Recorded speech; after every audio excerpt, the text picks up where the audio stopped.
Reviewing the debacle from yesterday, what I've done wrong, was me putting this out to look and see if there was anything higher. I did that on the 5-minute. I dropped it here and pulled it all the way across to see if there was anything higher that they could have went to go for. And the delay to get in after they swept right here where it says too clean. This is what I wanted them to do that, and they did it in the proper time in 30. Right before 30. Let me zoom in a bit.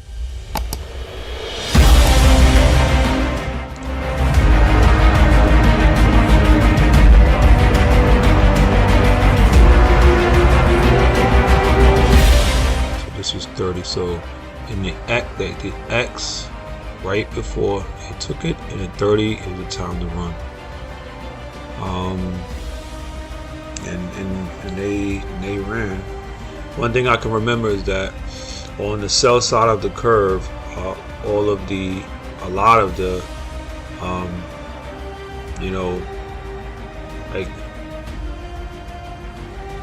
a lot of times I noticed that the manipulation and distributions, although they have, like, this is a pullback, but the overall moves be in the direction that's gonna happen. I mean, this is big. When it dropped down a bit like this, I thought maybe it would have came back up. I've seen it come to like this one, to this original consolidation. I've seen price come to the top of them, then run back up. So, although I should have got in there, because even if it was going to come down here, that would have gave me room. I could have pulled the stop loss to break even and now run. So, like, a new thing that I'm doing is that I'm going to be going forward. I'm going to be putting more risk on, and because it's just how I'm seeing that I have to play within my psychology at the moment. It can grow better. I've been trying to quote follow rules and stay within parameters of percentages of risk, and doing so, I'm seeing that it's helpful if you have a particular mindset to be capable of doing it precisely like that. But I'm seeing that it leaves me in a place where I'm taking more crappier trades. But for instance, in this situation, I waited. I had more strength to wait because I was risking so much more. I was doing 10 contracts, and so I wanted to make sure. And then also what I'm going to start doing is when the move is happening, just enter, pull it to break even quick as it's going. And if I'm just do that. And also just remember with break even to make sure I take it the commission costs.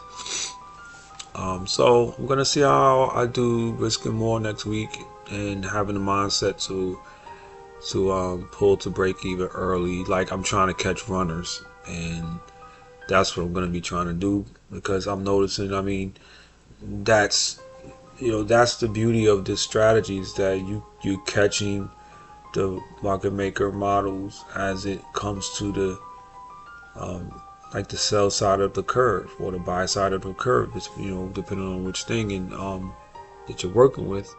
And I have the times delineated. I have everything set up to where when I enter, it should be running.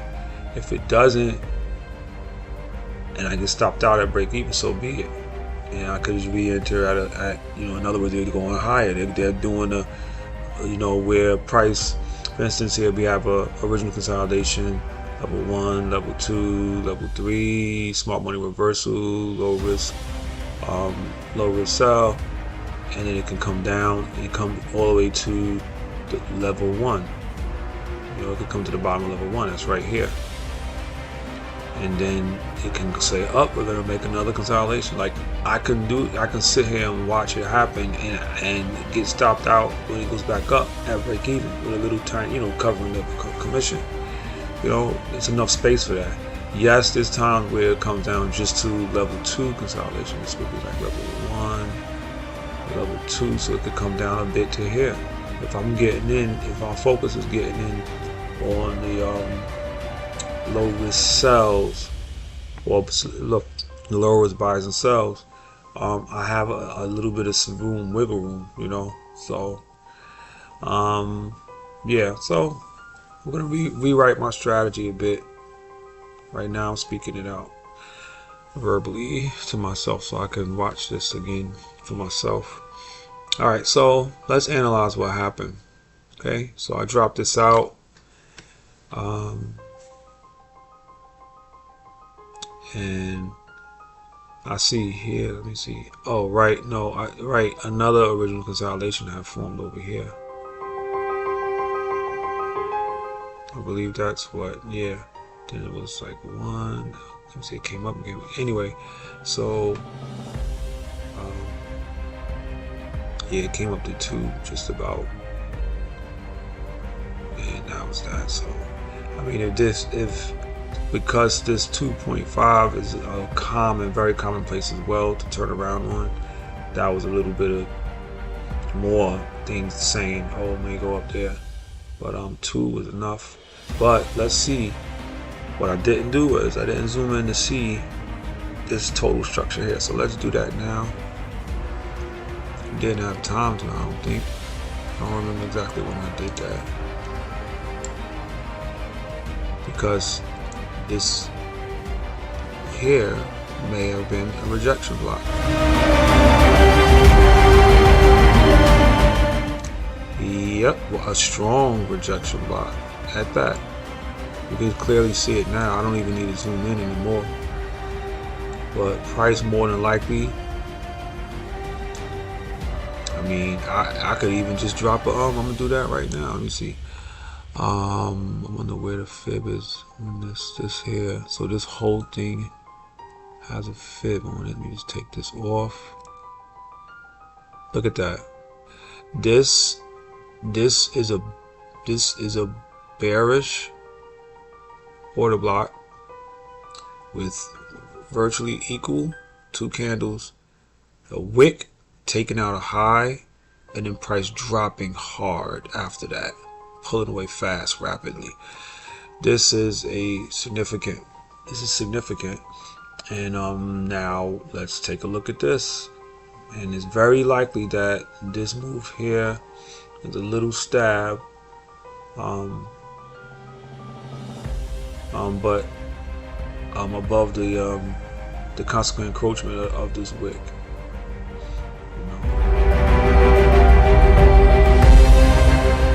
Yeah, it dabbed up, it came down, and started running. Let's take a look. But bottom line is that this is a rejection block. Once it made this move, run these highs inside of the rejection block. So let's see. Let's do this. Let's turn on the magnet. Okay, so we have there. Am I dropping the correct? Oops, wrong item. Sorry about that.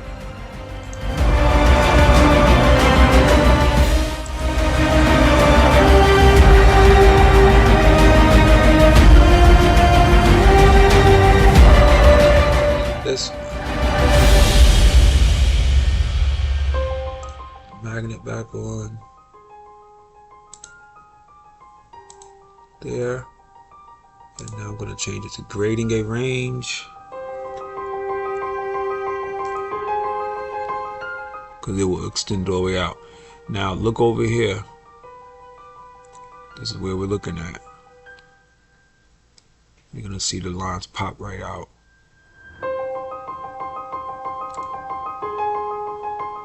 Boom. There you go. Look at that.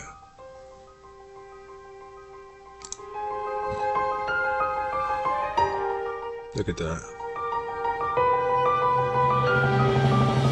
This was a look clear cut rejection block. Rejection blocks, the tops are not supposed to be taken.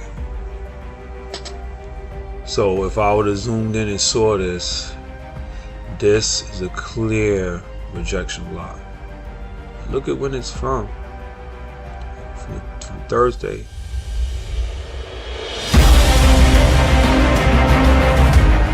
So yeah, this was a clear. Let's zoom in.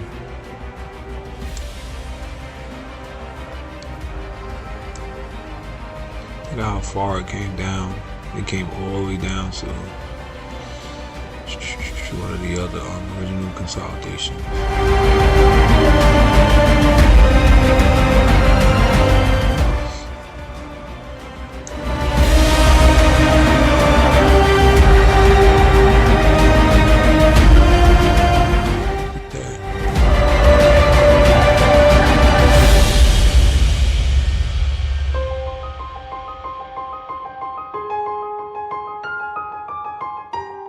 So they were, so as you see the number one here, to that one right there, yeah, that's always going to be inside that.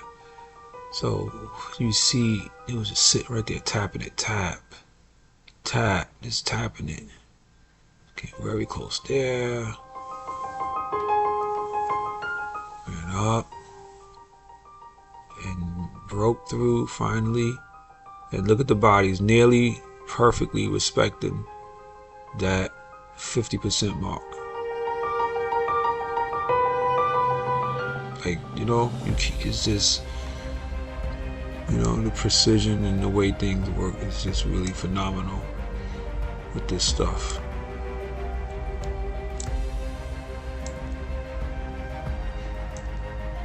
Look at that. Very, very close. They did close a little above it here, and here open probably on it, and then left, and then came away, and came back up to what the first, poked right through the first quarter. So it ran up to the 50%, pulled away, and then ran up to the 50. And gave up the ghost. And once this came up, this took out the short term, there's a little short term high here, ran above it, came down and went below this short term high, short term low, and then gapped up. And as soon as it came up like that, that would have been the entry right there. You know, so basically the gap up becomes like the you know how like we would have liked to get in on the fair value gap, like we would have wanted this candle to come up and hit the fair value gap. Well, gaps, it gapped up. Once it came down and came back up into the gap is actually, that's where you would have actually got in at. Once price came below the gap, that gap is you know, it gapped up, and that gap becomes like that point of interest that you would want to get on. So that's when it raised up. Not that it came up here, but when it came back into the gap. So it went down below the gap, filling it in one direction. Then it came back up, and once it came back up, that was like entering in on a fair value gap. Well, the pdarray you're getting in on this one would have been the gap, and your stop loss would have been, of course, up here. And because this is a rejection block, so you're expecting it to reject off of that rejection block. And so it rejected it here at 50, clearing these highs, too clean. See that? It ran above that and came up to the 50% point of it with the bodies. And it came back underneath it, came back in to a quarter. So that 50 and then quarter. And that would have been enough for me. I mean, I wouldn't have been trying to wait for it to come up here to get this, the red line would have been here.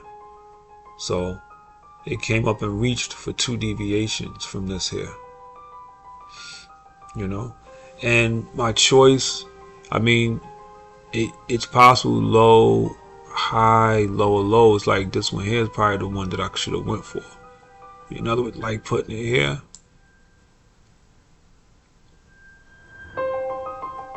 like this one here, you know, like right before it finally starts to leave. So it would have been low and high. This could have been a part of, either way, it's all consolidation in the area. But I ran it all the way over there. But the lowest low is here, and then there's a low here that takes those out. So it's possible that this is low, high, lower low, that this is the one that should have went for. If that's the case, then it did hit the 2 and reached for the 2.5, which is fine for it not to make it when it drops. And then if I use the bodies, because I do that sometimes too, where I would just use the bodies, you know, the bodies, it went past it. Actually 4.5, which is another spot that it likes to turn on. 2.5, 2, 4, 6, 8, blah blah blah. So this would have been 2.5 if I use the bodies. So that's a precise moment. That's 4.5. And then it gave up the ghost, as they say. Alright, so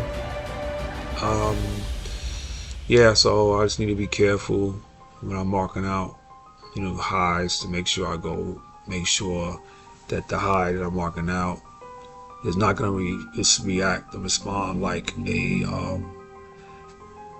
a breaker. That's what this is. It's a breaker. I mean, rejection block. So I was expecting a rejection block to get traded into. It caused a delay in my entry.